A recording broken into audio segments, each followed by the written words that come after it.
Boa noite, estamos dando início à live sobre o tema adolescência. Muito bem-vindos, bem-vindas. Estou vendo aí já várias pessoas, muitos participantes. É uma alegria estar aqui. Já estou vendo aqui Geraldo Maciel, Maria Helena. Poxa, tanta gente não está cabendo aqui na tela. Ó, deixa eu explicar para vocês como que vai ser a programação do nosso trabalho hoje. Eu pretendo fazer uma apresentação, ou seja, trazer o assunto. A gente está usando o pretexto da série Adolescência, que está comovendo muita gente e fazendo muito sucesso na Netflix, para pensar a adolescência. Essa é a primeira live de preparação para o curso A Arte de Educar. A gente já teve 23 edições, vamos fazer pela 24ª vez. E no decorrer aí dessas lives, a gente vai apresentando, vai? A gente vai apresentar aí como que a arte de educar vai funcionar. Como você sabe, meu nome é Roberto Patrus, eu sou psicólogo, também sou filósofo, sou o presidente do CEPAF, que é o Centro de Psicoterapia Analítico Fenomenológica Existencial. Estamos aqui na sala de aula da ESEX, Escola Existencial Otávio de Oliveira Brasil, da qual eu sou o reitor, e ela é mantida pela Fundação Souza Brasil, da qual eu sou o diretor técnico. Meu trabalho de educador, seja como psicólogo, seja como professor, uma pessoa que trabalha visando oferecer o autoconhecimento e oferecer a outros educadores a capacidade de ter uma atuação em prol da saúde mental, do autoconhecimento e das boas relações entre as pessoas. Estou muito feliz com a participação de vocês, agradeço a presença de todos. Eu vou fazer uma exposição e depois a gente abre para algumas participações. Nós tivemos quase 300 inscritos, então talvez a gente não seja possível dar a palavra para todos, mas vocês podem usar o chat. O Frederico, que vai dar o curso Arte de Educar comigo, está aqui presente. Ele pode ir selecionando algumas perguntas para que a gente possa, ao final, também compartilhar aí das preocupações de vocês, como pais, educadores e profissionais da área, né, que lida com adolescentes. Essa live está sendo gravada, tá? Então, a participação de vocês significa o consentimento com a gravação, de forma que depois a gente possa compartilhar com outras pessoas que queiram ter acesso às informações que aqui forem compartilhadas, né? Bom, o tema da nossa conversa hoje é adolescência, que é o nome da série da Netflix, que está fazendo aí muito sucesso e tendo muito boa repercussão entre pais, mães e educadores. A série acontece numa cidade do interior da Inglaterra, uma pacata cidade, que é surpreendida pela morte de uma adolescente num estacionamento próximo de um parque lá da cidade. E o acusado, o suspeito, é o Jamie, um rapaz de 13 anos, que sofre uma visita, né, da polícia no início da manhã, e ele é preso, a casa é arrombada, e, dada a gravidade do crime, ele é levado para a delegacia. E a partir daí, toda a família acompanha a história, e depois a escola passa a ser o palco da investigação dos detetives. Depois, o terceiro episódio, o Jamie é interrogado por uma investigadora. Importante dizer ali que ela não é uma psicoterapeuta, ela é uma psicóloga investigadora. E o quarto episódio é o desfecho da série, que culmina com a reflexão sobre o papel dos pais e como que os pais são alienados do momento psíquico em que o Jamie, né, o filho, passa. E o pai termina a série se perguntando, né, o que eu poderia ter feito mais? Quer dizer, onde foi que eu falhei em última análise? A série traz muitas perguntas, traz à tona a discussão de como lidar com a adolescência em relação à tecnologia, porque o viés que leva à constatação de que os adultos, tanto da escola quanto da polícia, não têm a menor noção do que acontece na comunicação virtual entre os jovens, e as respostas e a reação absolutamente desproporcional de cometer um crime é engendrada por meio de redes sociais. Então, traz um debate muito grande do uso da rede social pelos jovens e o papel da escola e o papel dos pais. O ator, que é pai do Jamie, é também diretor da série. Ele já deu várias entrevistas e numa delas ele afirma que a série não quer dar nenhuma resposta nem quer culpar ninguém, mas ela quer trazer o debate. E essa que é a vantagem, nós estamos aqui a pretexto desse convite que ele faz para o debate. Mas a série não dá nenhum caminho de solução para o problema, apenas apresenta o problema de uma forma radical por meio de um crime de um jovem de 13 anos de idade. Tá? Primeira provocação que eu vou fazer para vocês. O nome da série é Adolescência. Ela não tem nada a ver com adolescência. Né? A série é sobre delinquência juvenil. E poderia ser sobre um crime de um adulto. Mas ela nos comove porque a forma como ela é dirigida traz o drama para a família, que é pega de surpresa, para a escola de ensino médio, né, o ensino fundamental, a escola onde, nas proximidades da escola onde o crime acontece, e nos alerta para o despreparo total e absoluto de pais, professores e adultos em geral, até mesmo da polícia, para lidar com a adolescência.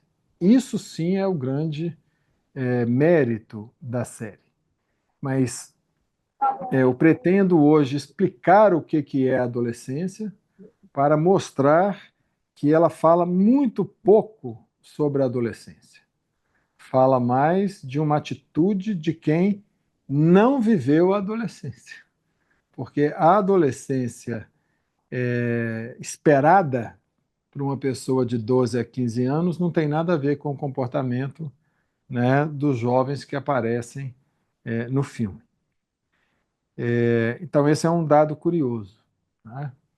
Bom, o que é adolescência? Adolescência é um período, é uma das 3 fases da vida do ser humano. A primeira é a infância, a adolescência é uma fase intermediária e a adultez é uma terceira. A adolescência é, portanto, um período de preparação para a vida. Ou seja, a infância também é um período de preparação e a adolescência é um outro período de transformação, em que há mudanças significativas do ponto de vista neurológico e do ponto de vista psicológico e que prepara o ser humano para uma vida adulta, para uma vida independente. Curioso que a palavra adulto é um particípio passado do verbo adolescere. É como se adulto fosse a mesma coisa que adolescido. E adolescere, né, no latim, significa aquele que cresce, aquele que fica grande. Então, o período da adolescência é um período de crescimento. E se a adolescência é o período de crescimento, adolescere, o adolescido é o adulto, né? É uma abreviação, uma junção da palavra adulto, que significa aquele que cresceu, né? E uma outra particularidade no português, quem cunhou a palavra adultez como substantivo foi Maria Auxiliadora de Souza Brasil, que dá nome à Fundação Souza Brasil. A fundação foi criada para perpetuar o ideário dela como educadora em prol da saúde mental. E é curioso que a língua portuguesa não tem esse substantivo. No inglês até tem o adulthood, né? Então, o infante, infância. O adolescente, adolescência. O adulto, adultez. Mas é um neologismo criado por nós. O que acontece na adolescência? 2 eventos extraordinários. E da maneira que eu vou apresentar a adolescência, a gente tem que pensar em 3 níveis. O nível do corpo, do desenvolvimento somático, né, neurológico, o nível psíquico e o nível social. Nós somos corpo, mente e sócios. A gente vive sempre em grupo.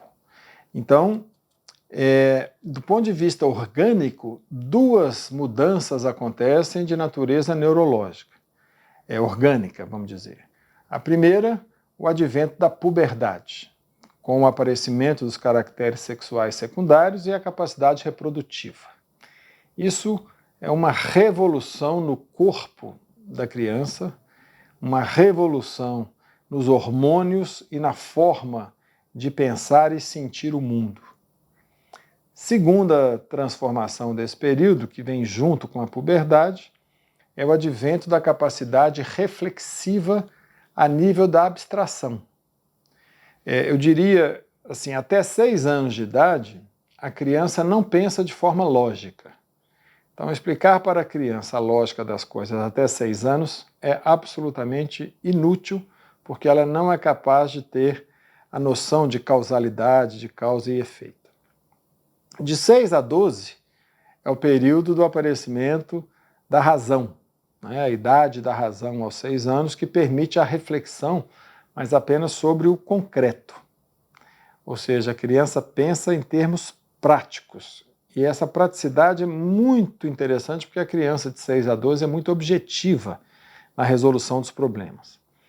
A partir de 12 anos, e aqui é uma média, né, vamos dizer, a partir da menarca na menina ou da primeira ejaculação no menino, para coincidir aí com o início, né, da adolescência, a criança ou o pré-adolescente, ele tem a capacidade de abstração. Então, ele é capaz de pensar não só sobre as coisas, que é o raciocínio concreto, mas ele é capaz de pensar sobre o pensamento que ele tem sobre as coisas, o que dá a ele uma perspectiva de pensar os conceitos sobre as coisas. Essas 2 aquisições, a puberdade, com todas as suas mudanças físicas relativas à maturação sexual, e a aquisição da capacidade de abstração, faz com que o corpo da criança não seja nem uma criança nem um adulto. Há uma angústia em relação à mudança desse corpo, uma fobia de ver se vai dar conta ou não dessa transformação, uma obsessão por liberdade. O pré-adolescente quer se afirmar, quer mostrar que ele tem voz, que ele tem território, que ele existe. Então ele não é mais aquela criança que aceita a ordem da mãe. Então com 10 anos é assim: meu filho, arruma porque nós vamos para a casa da sua avó. Ah, mãe, eu não quero ir. Arruma, meu filho, nós temos que ir. Com 12, 13 anos, meu filho, arruma que nós vamos para a casa da sua avó. Eu não vou. Mas nós temos que ir. Eu não vou, mãe, não quero ir. Você não manda em mim? Eu posso ficar aqui sozinho? Por que eu tenho que ir com você? Eu tenho mais coisa para fazer. Eu não gosto de ir para a casa da minha avó. Então, o jovem pré-adolescente está dizendo para os pais: pai, mãe, eu existo. Olha para mim, me ouve, me respeita. Você nem perguntou se eu quero ir. E aí começa a ter um conflito, porque os pais precisam compreender essa fase, precisam aceitar que ali tem uma pessoa que agora não é mais uma criança que você põe no carro, né, e leva para onde você quer, que também você vai ter que negociar. Então, o preparo dos pais é fundamental porque eles precisam lidar com a perda daquela criança. Agora é uma pessoa que questiona. E esse questionamento, se for visto como um desrespeito à autoridade dos pais, vai esgarçar a questão de poder ali entre os dois e pode comprometer o diálogo e o espaço para o questionamento. Tá? Quando o raciocínio se amplia para o nível abstrato, é o momento que o jovem gosta de questionar tudo. E é importante dar o espaço para que ele questione. O que a gente observa muitas vezes é que ele não tem esse espaço para colocar ali todas as dúvidas sobre quem ele é ou sobre quem ele quer ser. Então, o momento da pré-adolescência, de 12 a 15 anos, é um momento de dúvida, mas é uma dúvida de quem questiona, é uma dúvida de quem quer saber o fundamento das proibições, das regras, das normas e dos valores.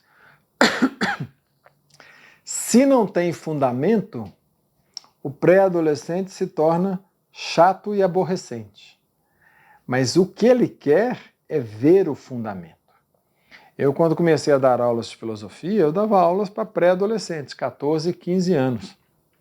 Quer dizer, não tem nada mais interessante do que ver nascer ali do jovem o questionamento, como quem diz, qual que é o fundamento dessa ordem?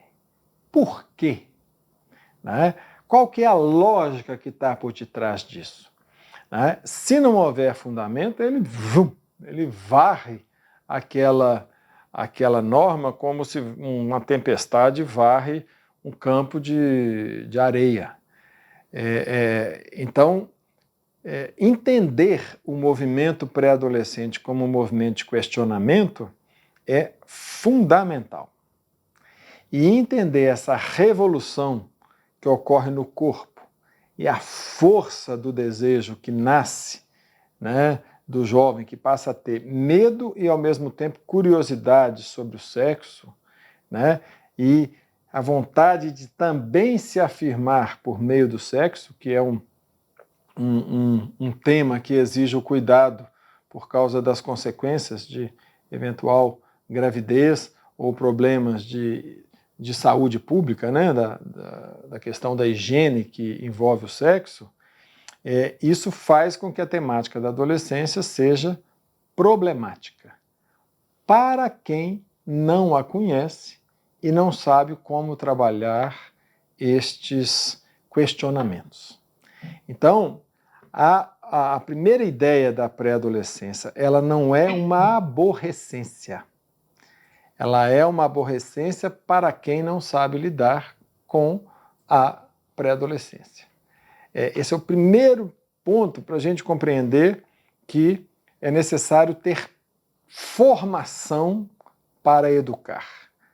Pai e mãe não são necessariamente educadores, são pai e mães. Né? Educar exige uma compreensão dos estágios evolutivos da criança e do adolescente para formar um adulto. Se você não tem esse conhecimento e se você não for um adulto, você não vai ser capaz de compreender o jovem que você pretende educar. Então é como se fosse um médico. O médico tem que saber o que é a saúde para identificar a perturbação e saber tratá-la. Se o médico, diante de uma doença, ele fica aflito e não sabe como resolver, ele não vai ser capaz de curar aquela pessoa que está doente. A mesma coisa um educador. A ansiedade e o despreparo do educador fica à mostra quando ele fica aflito com a pré-adolescência do filho. né? Esse é um bom sintoma para a gente checar o desamparo, né, e o despreparo do educador. Então a pré-adolescência é uma época assim, belíssima, em que a pessoa busca o sentido para ela daquelas regras. É uma antítese, quer dizer, é um questionamento de uma autoridade, mas não é um questionamento com alguma agressividade, ou seja, é feito de uma forma aguerrida, até por toda a revolução hormonal que o jovem passa, mas ele tem que ser convidado a argumentar. Né? O adolescente, o pré-adolescente, se ele estiver na fase dele, ele não briga, ele argumenta. Quem briga, em geral, é o educador que expulsa o menino da escola, que suspende o aluno que comete uma dificuldade, né, que faz lá uma besteira. Quer dizer, o despreparo do educador exacerba a agressividade do jovem. Então vamos lá, olha as minhas reflexões aqui. Na série Adolescência não há a descrição da pré-adolescência que eu descrevi aqui. Tudo que eu falei da adolescência não está presente nessa série. O jovem Jamie, ele não é questionador, ele não é revolucionário, ele não demonstra a intenção de pensar por si mesmo e descobrir sua identidade e o que quer ser. Então nós temos um problema. A série está falando da adolescência ou está denunciando que não estamos preparando as crianças para serem adolescentes? Eu fico com essa segunda hipótese. Ela não está falando da adolescência, ela está falando do nosso despreparo de lidar com as pessoas que têm essa idade, né? Vou colocar aí a pré-adolescência de 12 a 15 anos, eu acrescentaria a adolescência de 15 a 18, né? E ela está mostrando que as crianças não estão chegando à fase da adolescência, elas estão tendo apenas a maturação sexual, com todo o interesse sexual, mas com uma insegurança psíquica própria de uma criança. Quer dizer, o pré-adolescente era para eles ter mais firmeza para buscar a própria identidade. E o que a gente observa na juventude hoje, né, e sempre, isso não é característica de hoje, é que ele está querendo ser querido. Ele não está querendo pertencer àquele grupo dos excluídos ou do incel, aquela pessoa celibatária porque ninguém vai querê-lo sexualmente. Né? Então, é uma busca, e aí as redes sociais ajudam nisso, de identificação, de reconhecimento.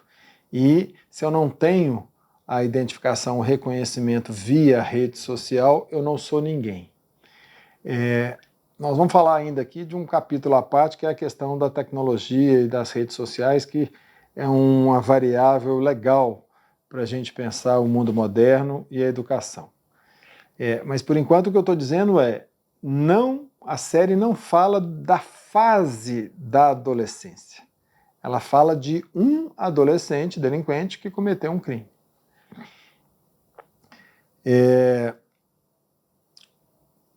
A denúncia é que nós não estamos dando o espaço que o pré-adolescente precisa para questionar. Esse espaço deveria ser a família e a escola, principalmente. O questionamento, ele é necessário. Uma sala de aula em que o objetivo é o conteúdo, não há espaço para questionamento. O espaço para o debate, para visões contraditórias, ele deveria ser presencial. E as redes sociais não é espaço para debate, é o espaço para você manifestar discordância sem diálogo, porque a comunicação via rede social muitas vezes é assíncrona, você só fala. Então eu diria que a rede social permitiu que os nossos pensamentos fossem revelados sem freio.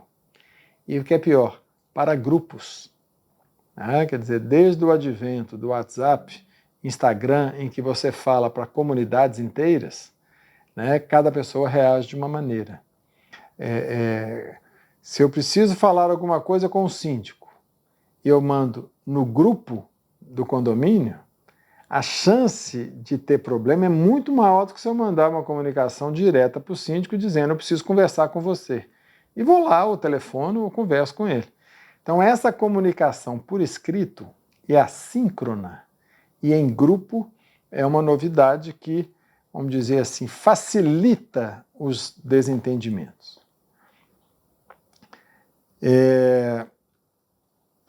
Uma outra coisa que chama atenção na série é a incapacidade do pai do Jamie de estabelecer um vínculo com o filho. Porque o ato de educar exige que você enxergue o filho que você tem. Quando você olha para o filho e deseja que ele seja o ideal do filho que está na sua cabeça, você não vai ser capaz de educar. Então, na conversa do menino, Jamie, com a psicóloga, quando ele revela que o pai desviava o olhar quando ele cometia um erro no esporte, né, mostra assim, meu pai não gosta de mim. Meu pai queria que eu fosse capaz de fazer algo que eu não estou sabendo fazer. Então, ele não tem a segurança do vínculo do pai. E pede o tempo todo esse vínculo. A cena mais chocante para mim no filme foi quando a polícia revela a filmagem, o vídeo do crime e desmascara a mentira do Jamie. Nesse momento ele cai em prantos, porque ele é desmascarado, ele vê que o argumento dele não estava servindo, ele admite que tinha seguido a moça e depois está ele com as mesmas roupas, desferindo facadas lá na garota. E o pai fica chocadíssimo. E no momento em que o menino tenta encostar no pai, o pai se afasta. Quer dizer, é nessa hora que a gente observa a dificuldade do educador, completamente humana e compreensível, de aceitar o filho na dificuldade que ele tem. Ou seja, você me decepciona. Se você me decepciona é porque eu esperava de você uma outra coisa que não fosse você. E isso já é um despreparo. Né? Quer dizer, toda vez que há uma decepção é porque eu tenho uma ideia do que eu quero do outro na minha cabeça. E nesse momento, e depois ele se recupera, vai lá e abraça o filho aos prantos. Mas um primeiro momento é um repúdio ao filho. Né?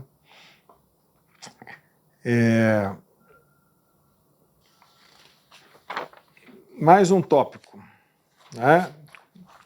Quais são as conclusões? O pai não tem um vínculo com o filho. Assim como o detetive não tem um vínculo com o filho. Né? O filho chama ele lá para explicar os emojis e mostrar que ele está pagando um mico, né? E o detetive confessa. Foi o diálogo mais longo que eu tive com ele nos últimos anos. Um diálogo de 5 minutos numa porta dentro da escola. E o que faz ele, inclusive, mudar a concepção e chamar o filho para comer uma batata frita. Quer dizer, esse é um alerta legal. Né? Quer dizer, eu não converso com meu filho. Né? E eu não conheço a linguagem que os filhos usam na internet. É uma alienação parental total. Né? Esse vínculo ele é construído desde a infância. Uma das coisas que mais me orientou na minha história como pai de 3 filhas foi uma pesquisa que eu fiz entre os colegas professores quando eu comecei a dar aulas. Eu comecei a dar aula, eu tinha acabado de fazer 22 anos, dava aula no Marista e na PUC, né, na universidade, e eu perguntei para os professores que conselhos que eles dariam para um jovem que estava começando a carreira, de 22 anos. Eu ouvi muitas coisas interessantes. Na época eu tinha lido um livro que se chama Ah, se eu soubesse, que é uma frase de várias pessoas de sucesso, contando assim, o que mudaria a sua vida se você soubesse antes? Achei a ideia curiosa e perguntei, olha, o que você diria para mim? Ah, se eu soubesse. E curioso que todos os homens me responderam uma coisa igual, que foi: você ainda é solteiro, você ainda não tem filhos, mas quando você se casar e tiver filhos, não espere ter tempo para aproveitá-los e criar o vínculo com eles. Porque professor universitário dá aula ou de manhã ou de noite. Então, muitos testemunharam que saíam de casa, os filhos estavam dormindo, e chegavam em casa, os filhos estavam dormindo. Então, não espere ter tempo, porque a gente, quando começa a dar aulas, a gente pega os piores horários. Sexta-noite, sábado de manhã, início da manhã, e à medida que a gente vai tendo mais prestígio na escola, a gente vai podendo escolher um pouco mais os horários. Então, isso ficou marcado, né? Porque eu fui ter meu primeiro filho, minha primeira filha com 29 anos. Mas essa ideia assim, não espere ter tempo, que quando você tiver tempo, elas já vão estar adolescentes e não vão querer estar com você. Eu nunca senti, hoje a minha caçula tem 21, eu nunca senti que minhas filhas não queriam estar comigo. Ou seja, a construção do vínculo se faz durante a vida. Não tem um momento que você fala assim, vou fazer o vínculo agora, porque agora eu tenho tempo. É desde o início. Principalmente o pai, né, que não carrega o filho durante 9 meses.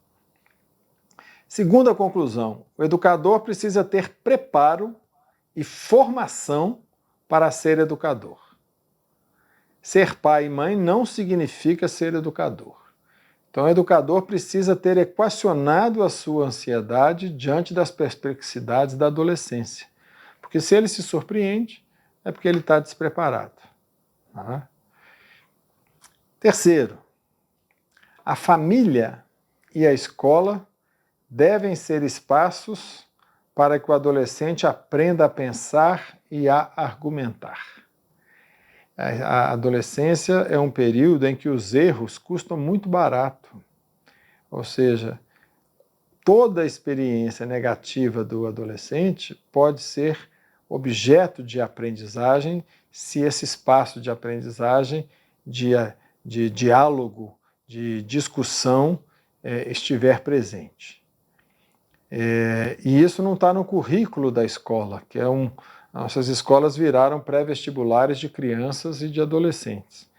Mas pode estar no currículo oculto, pode estar nas atividades extra-classe, pode estar no catecismo, na crisma, no grupo de jovens, no grupo de teatro, no esporte, né? E não necessariamente no conteúdo enciclopédico que vai fazer a pessoa tirar nota boa no Enem. Aí vem um aspecto que eu falei assim en passant e que é fundamental para o nosso debate. A tecnologia, e aí eu sugiro a leitura do livro A Geração Ansiosa, do mesmo autor do livro A Mente Moralista, em que ele revela dados de pesquisa de que desde que foi criado o smartphone,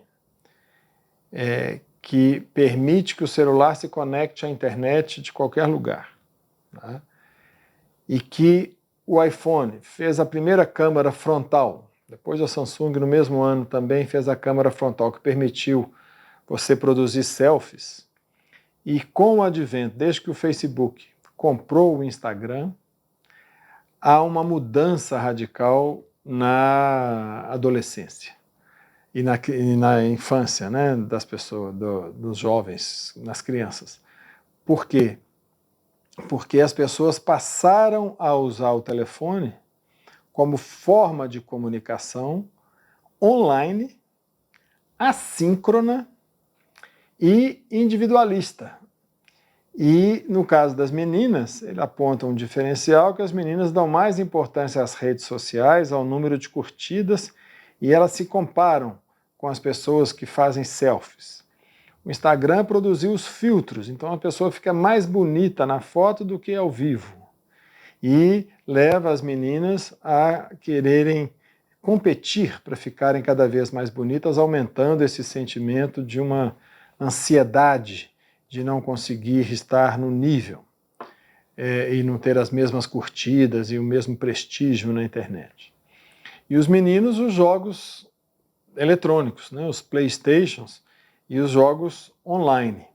E isso tirou o espaço do convívio ao vivo, da brincadeira presencial entre os jovens. Então esse autor, ele é defensor de zero telefone, smartphone até 16 anos de idade. Ele acha que a política deve ser de evitar mesmo a exposição de tela, porque o jovem está roubando um tempo em que ele deveria aprender pela convivência e não não online, né, que impede a convivência, impede o diálogo, impede a conversa.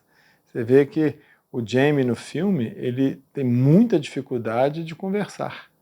Né? A forma dele dialogar com a psicóloga é muito contraditória. Claro, ali ele está se defendendo e escondendo um crime, mas é muito interessante assim, a dificuldade que ele tem de falar o que ele pensa. Né? É um caso particular, porque ele está ali sendo investigado. Tá? A gente teve um problema, Alberto. A sala foi pequena para todos os participantes. Aí queria fazer um pedido de desculpa e já foi providenciado. Outras pessoas já conseguem entrar na sala agora. Tá, então quem está tentando pode continuar tentando, né? Se eles estiverem nos ouvindo, né? E amanhã a live vai estar disponibilizada pelo YouTube. Tá. E aí a gente passa para todos vocês o link do YouTube para que vocês possam assistir a live se porventura vocês perderam, né, a parte aqui da exposição. Né? Então a tecnologia de fato tem diminuído o espaço para o diálogo e o questionamento dos adolescentes com a presença de educadores. Então eles ficam entre si. Em geral, há um outro elemento perturbador, que é o algoritmo, que passa a dar conteúdos ligados à área de pesquisa de quem usa o celular. Então já vem um conteúdo um pouco direcionado, inclusive propagandas direcionadas. Então esse também é um questionamento. E uma outra conclusão, que é fundamental conhecer os estágios do processo educativo. Eu diria assim, de forma resumida, é o que vai estar no curso A Arte de Educar. Até 6 anos não há educação, porque você não consegue fazer a criança refletir com a cabeça dela e pensar nela. Você falar para uma criança de menos de 6 anos, presta atenção, meu filho, veja o que você está fazendo, é um erro de raciocínio, porque a criança não tem a consciência reflexiva. Ela não é capaz de se enxergar. Então a consciência dela ainda é espontânea. Então até 3 anos, a gente deve distrair a criança. A criança está lá criando caso, a gente deve ter a criatividade de chamar a atenção dela para algo mais interessante para ela distrair, porque não adianta explicar por que ela não deve ou não vai receber aquele celular, por exemplo. Chama a atenção para outra coisa. De 3 a 6, a gente tem que enrolar a criança. Ela quer nos enrolar, a gente tem que ser mais esperto do que ela e enrolar, né? Dar alternativas para enrolar. Não, amanhã nós vamos comprar. Não, agora não, depois. E dando um jeito de vamos dizer assim, distraí-la por meio da enrolação para ela mudar o foco. A partir de 6 anos você explica, mas explica em termos práticos, em termos concretos. Né? Você não vai dar conceitos do que são as coisas. Você apenas explica baseado, isso vai gerar tal consequência. E geralmente é bom a criança assumir a consequência. Se você não fizer o para casa, a professora vai reclamar com você. Mas eu não quero fazer. Então vá para a escola sem fazer o para casa.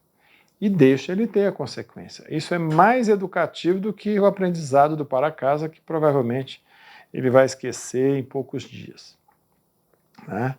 Então, de 6 a 12 é o raciocínio concreto. De 12 a 18, tem que abrir o espaço para o diálogo.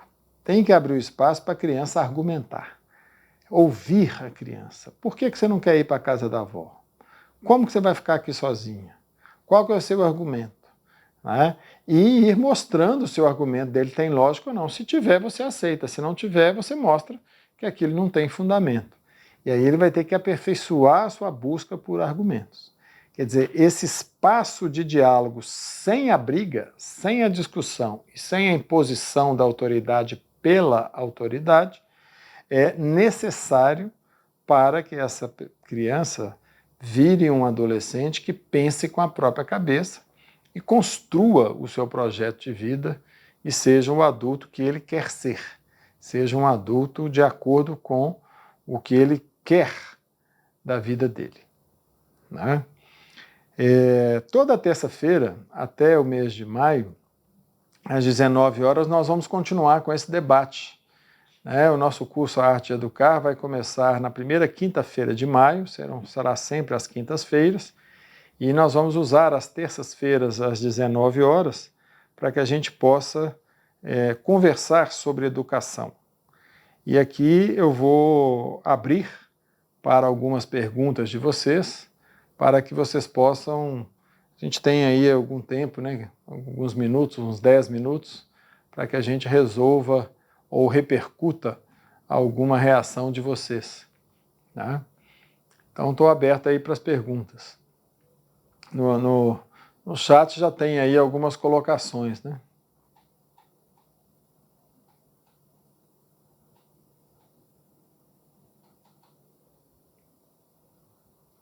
Deixa eu ler alguns aqui. Gabriela está perguntando, o conflito é necessário que aconteça ou é indiferente, mesmo que consciente? O conflito é natural, o jovem vai ter esse conflito o tempo todo. E é importante, porque o conflito é a dúvida. E o pré-adolescente, hoje eu foquei mais na idade do pré, né, de 12 a 15, é importantíssimo que ele manifeste a dúvida. E a dúvida é sempre um conflito. Então, quanto mais o jovem traz os seus conflitos, mais chance ele tem de pensar os dois lados do problema. E não que os pais ou os educadores tenham que ter a solução, mas ajudá-lo a pensar com os dois lados é a maior contribuição que a gente pode fazer. Porque um jovem que toma partido sem ouvir o oposto, ele não está exercitando a sua capacidade de pensar.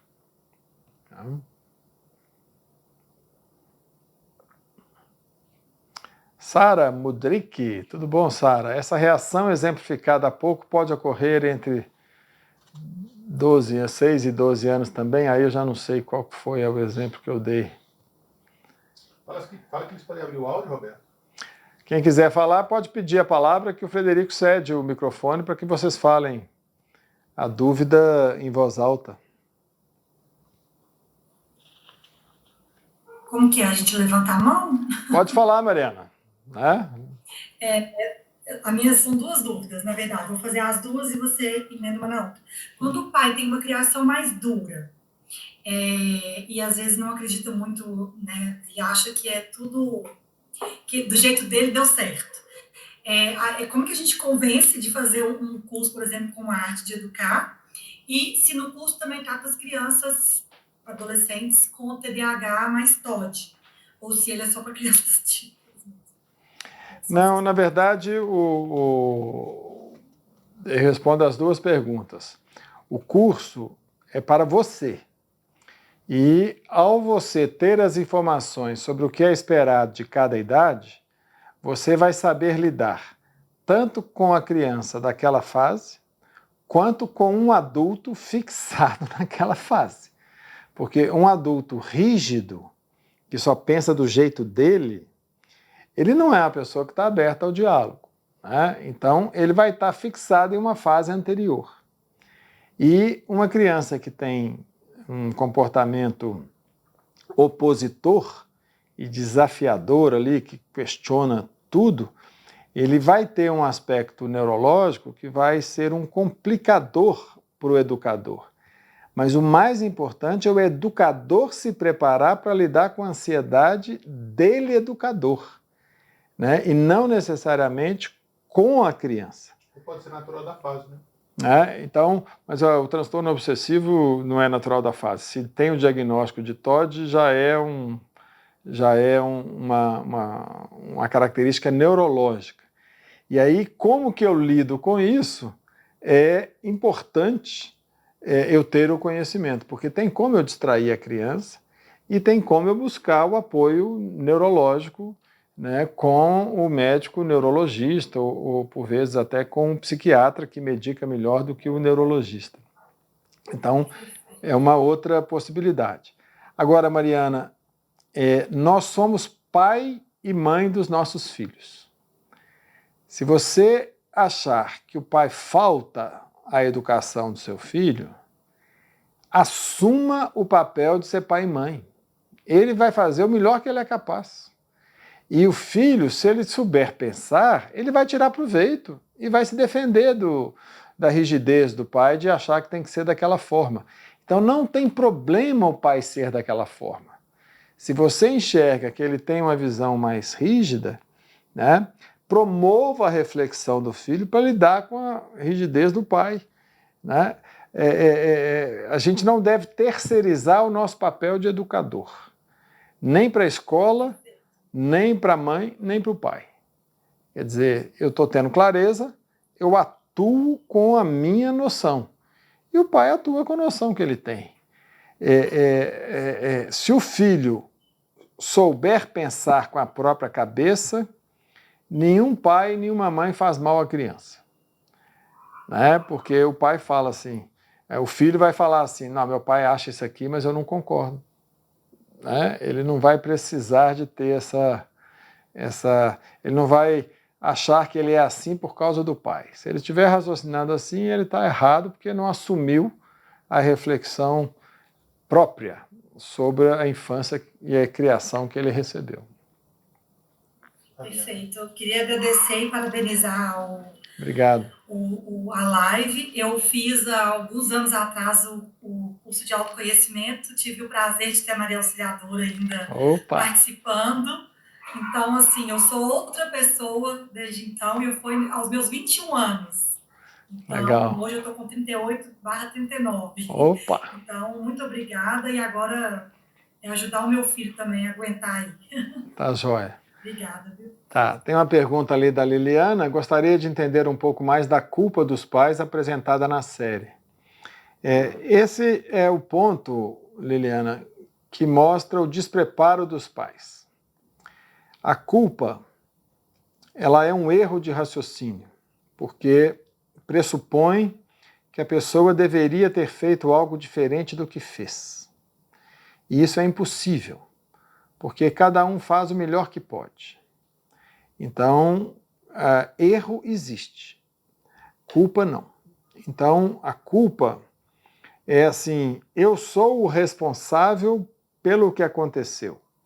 E isso é uma falácia. Quer dizer, todos nós tivemos pais e mães com mesmas dificuldades dos pais dos filmes e todos nós sobrevivemos. Isso não justifica. Parte da delinquência juvenil, ou seja, do ponto de uma pessoa assassinar outra, pode não ter relação com a cultura e a educação que a pessoa recebeu. Pode ter relação com o funcionamento orgânico da personalidade da pessoa. A personalidade tem um temperamento e um caráter. O temperamento ele é inato. O caráter ele é adquirido e é refeito a partir da minha reflexão para transformar um caráter recebido, impresso na gente, em um caráter próprio e depois um caráter maduro. Mas a parte da nossa personalidade tem a ver com o tempero que nós temos. Tem gente que é mais impulsiva, tem gente que é mais introvertida, e isso não depende da educação. Então tem outras variáveis que não seja a educação dos pais. Mesmo que os pais fossem ali muito adequados e tivessem essa disponibilidade para o diálogo e para a reflexão, pode ser que a escola não desse. Pode ser que o ambiente da escola contaminasse tudo que os pais fizessem em casa. Os pais não têm esse poder todo de também conduzir a educação da criança. Nós somos uma variável entre outras variáveis. Então, a culpa não faz o menor sentido. Não?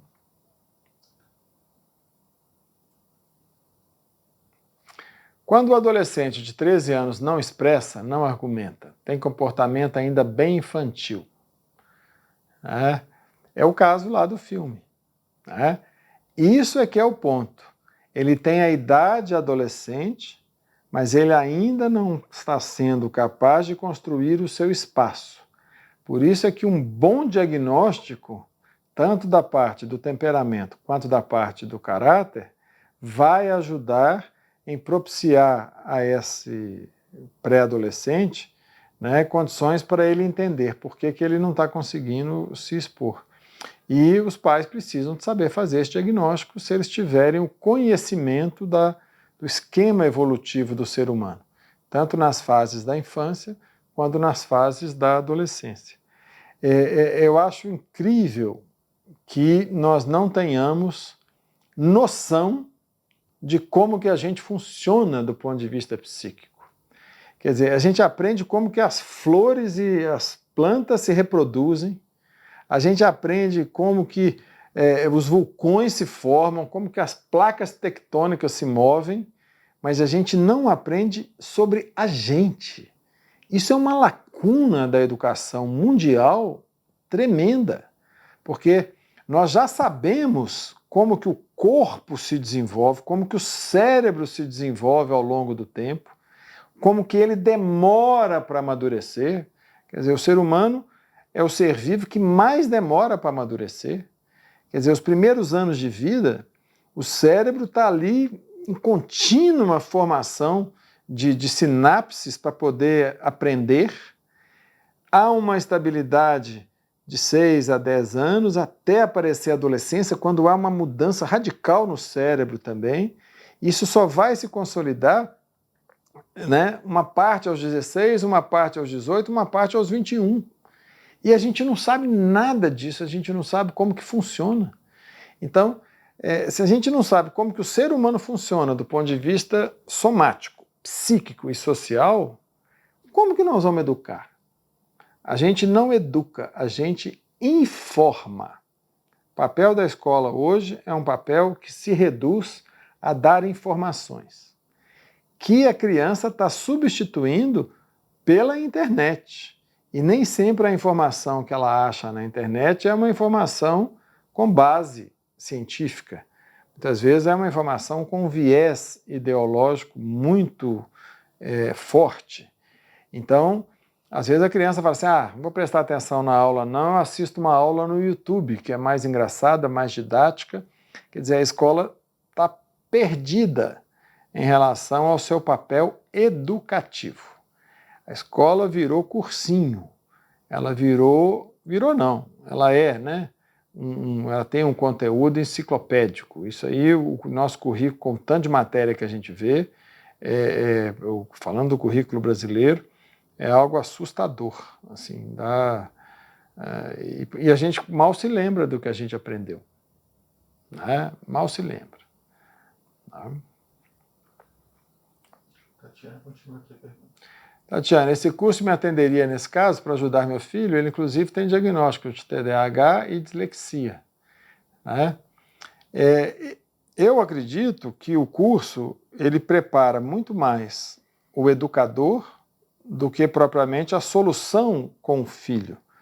Porque é um curso de 8 horas, é um curso que dá a notícia e que mostra o quanto que nós não sabemos. Então ele prepara vocês para buscar um conhecimento mais profundo e para, vamos dizer assim, pelo menos saber diagnosticar o que é esperado de uma fase e o que é esperado de outra.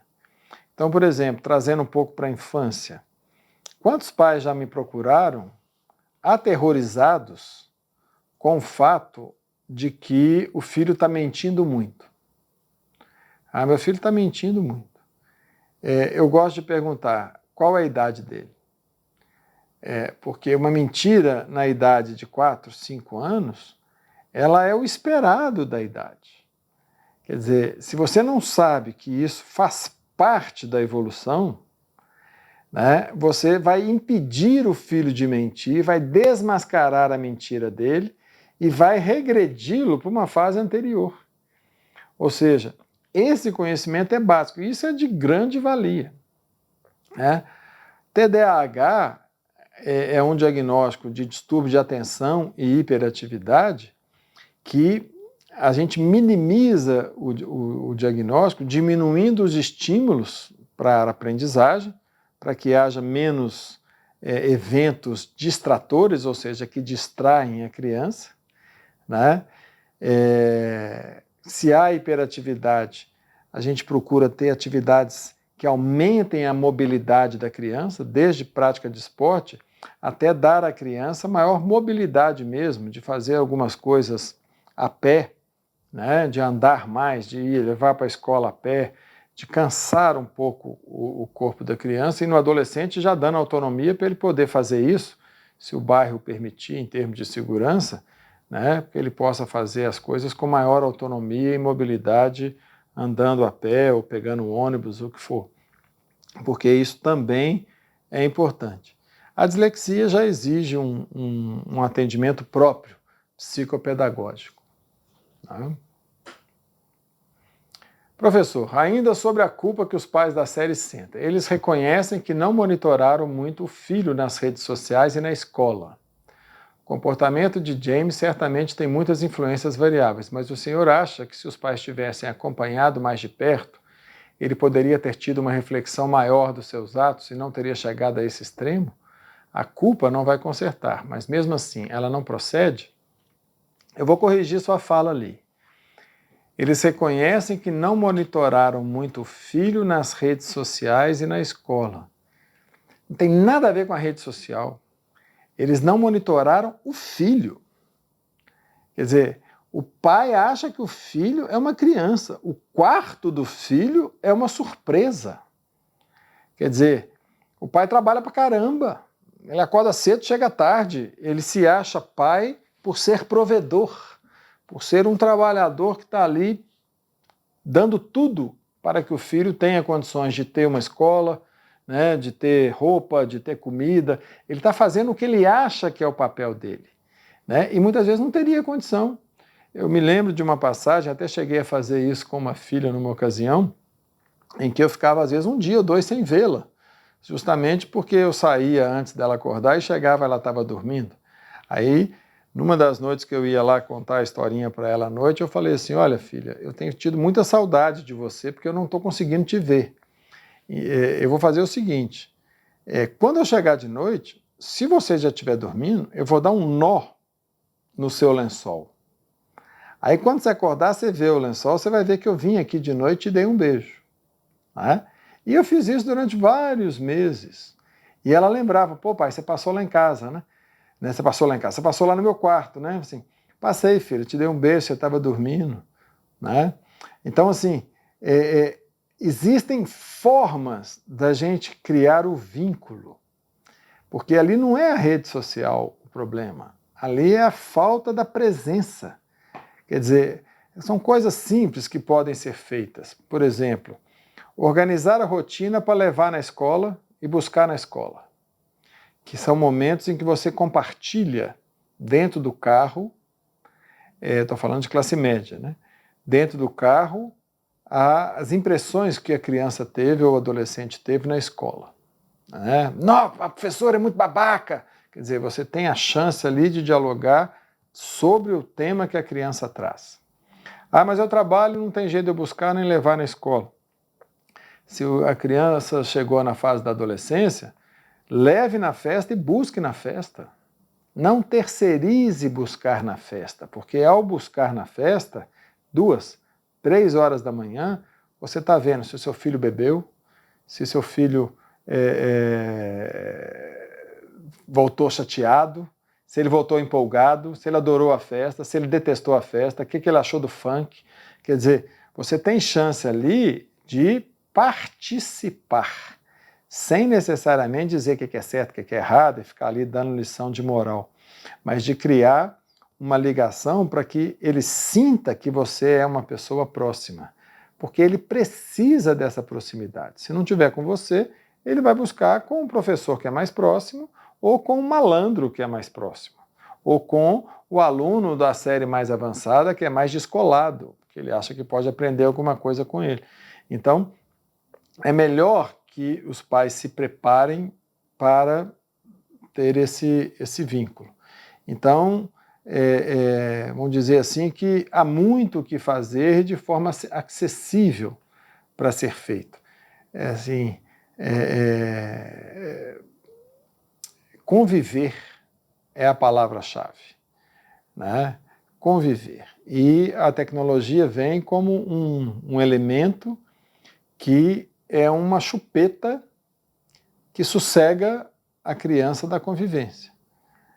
Toda vez que eu saía com minhas filhas, minha mulher preparava 2 sacolas. Uma de fralda, lencinho, etc., e outra de lápis de cor, chocalho, jogos, dominó. E a gente saía e brincava, dava à criança a oportunidade dela brincar. Hoje o celular é dado para a criança. E o celular tem um efeito viciante, porque a dopamina vem ali, a satisfação vem, deu game over, você começa o jogo de novo, quer dizer, você não tem nem a frustração, porque você pode começar o jogo de novo e continuar. Então, é possível criar pequenas estratégias para construir uma relação com a criança, para que na adolescência haja um vínculo com todo o respeito à privacidade que o pré-adolescente vai exigir, com todo o respeito à diferença que o pré-adolescente vai fazer questão de pontificar para se separar. Ou seja, a roupa sou eu que vou escolher, eu não gosto disso, eu quero colocar esse chinelo, não esse sapato. Quer dizer, com toda a busca de identidade que é natural dessa fase.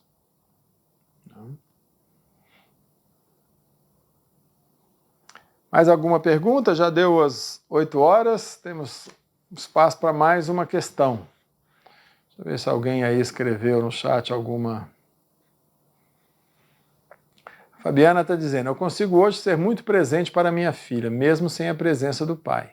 Ela todos os dias na escola, pego ela também, né, levo ela todos os dias e a pego todos os dias. Quando não consigo pegar, ela caminha até o trabalho, tem um local de estudos lá e ela me espera. Leva no treino, presença, amor, carinho.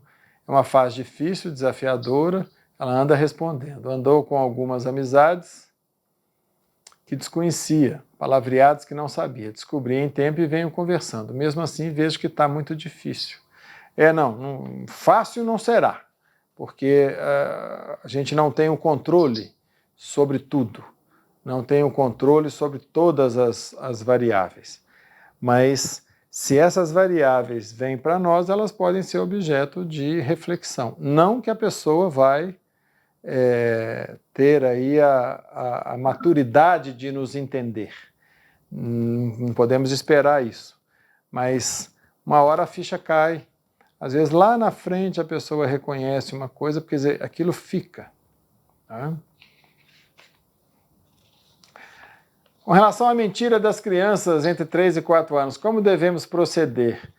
Olha, se a mentira não trouxer prejuízo para a saúde e não trouxer risco, deixa a criança acreditar que você foi enganada por ela. Isso vai dar a ela 2 coisas muito importantes. Primeiro, um frio na barriga, porque ela vai sentir um peso enorme de ter enganado a mãe ou o pai. E por enganar a mãe ou o pai, muitas vezes é tão pesado que ela vai e confessa. Mãe, na verdade eu não escovei dentes. Né? Ela não vai aguentar sustentar a mentira, porque aí vem o segundo aspecto. Ao mentir e conseguir achar que enganou, a pessoa sente a solidão. Né? Que se eu for pega na mentira, eu estou ferrada. Essa solidão é educativa para a criança construir um senso de eu próprio. Então, assim, seja mais criativa que ela. Né? É mais ou menos aquela anedota assim, mãe, deixa eu dormir na sua cama porque tem um monstro debaixo da minha. Eu falei assim, olha filha, lá na minha cama tem 2 monstros, porque eu durmo com seu pai, tem 2 monstros lá embaixo, você quer ver? Quer dizer, entra no jogo, seja criativa, mas evite assim, desmentir se não trouxer risco para a segurança, para a integridade das pessoas. Estou vendo aí muitos agradecimentos, né? Agradeço imensamente a participação de vocês. É nosso objetivo aqui na Fundação criar um espaço mesmo de comunidade, em que a gente tenha esse espaço aqui para diálogo, para reflexão, e convido vocês para a nossa próxima live na terça-feira que vem, em que nós vamos falar sobre o papel dos pais na educação da criança e do adolescente. Eu acho que aí nós vamos responder algumas perguntas aí que ficaram sem resposta. E convido vocês para o curso A Arte de Educar. É um curso que tem esse propósito de dar a vocês informações sobre os estágios evolutivos da criança, né? E o QR Code aí, se vocês entrarem com a câmera do celular, vocês terão acesso às informações todas do curso. O curso vai acontecer às quintas-feiras, em formato híbrido, para que vocês possam participar tanto ao vivo, como agora, ou depois vendo as aulas gravadas. E há um volume de vagas presencial, que é o tamanho aqui da nossa sala, e o restante aberto para participação online. Então, estejam aí convidados a participar. Será um prazer enorme ter vocês na 24ª edição desse curso, comigo e com o Frederico Leal. Ok? Então, muito obrigado. O e-mail que vocês receberam, a comunicação, continua aberto aí para o diálogo conosco, e vocês vão receber aí a comunicação das próximas lives. Então, muito obrigado e boa noite.